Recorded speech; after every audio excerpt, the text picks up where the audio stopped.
Assalamu alaikum Sénégal. Pour faire suite à ma dernière vidéo, je vais continuer mon speech par rapport à ce que je disais hier du point de vue de l'unique média qu'on avait au Sénégal à l'époque. Donc, ça s'appelait l'ORTS ou la RTS. Donc, c'est selon. Aujourd'hui, je vais juste embarquer dans la même route, c'est-à-dire parler de la façon dont à l'époque les gens réagissaient par rapport à la bonne information. Les gens disaient RFI moo ko wax.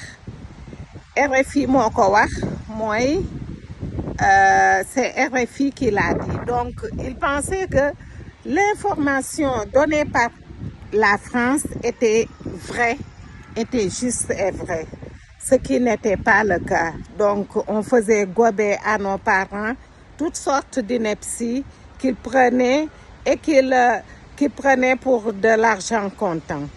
Aujourd'hui, on est face à une dictature qui dit pas son nom.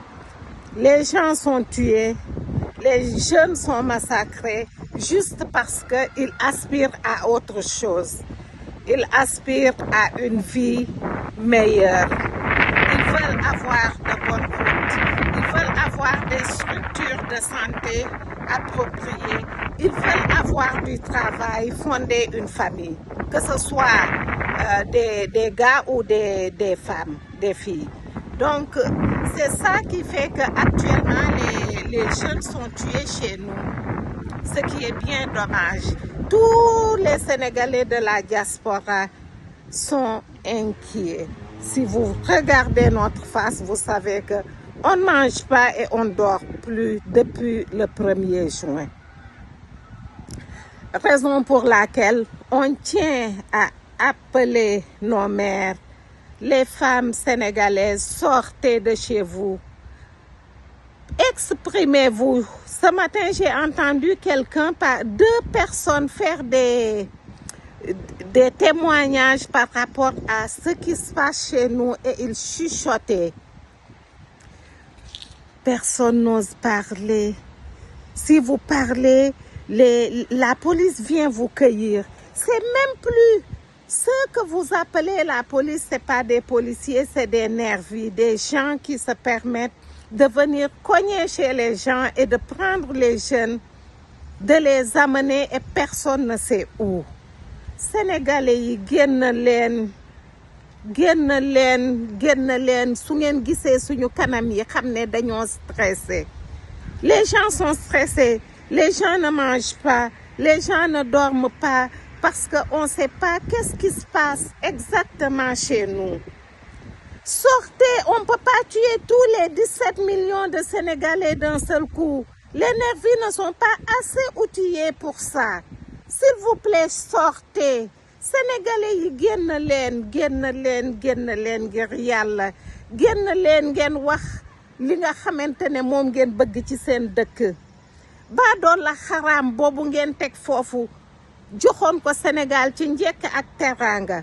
Jox ko ay xéewal yoo xamante ne aussi loin qu'on peut remonter son ascendance du ngeen ci gis kenn ko fa mënoon a am 25 000 francs mensuels. Ngeen yëkkati ay milliards jox ko jël ay richesse yu toll ne li Sénégal di regorger ngeen jox ko mu jël ko di ci def lu ko neex ba pare di ëlbatiku di rey seeni doom. Ngeen ne du ngeen wax. Il faut que ngeen wax.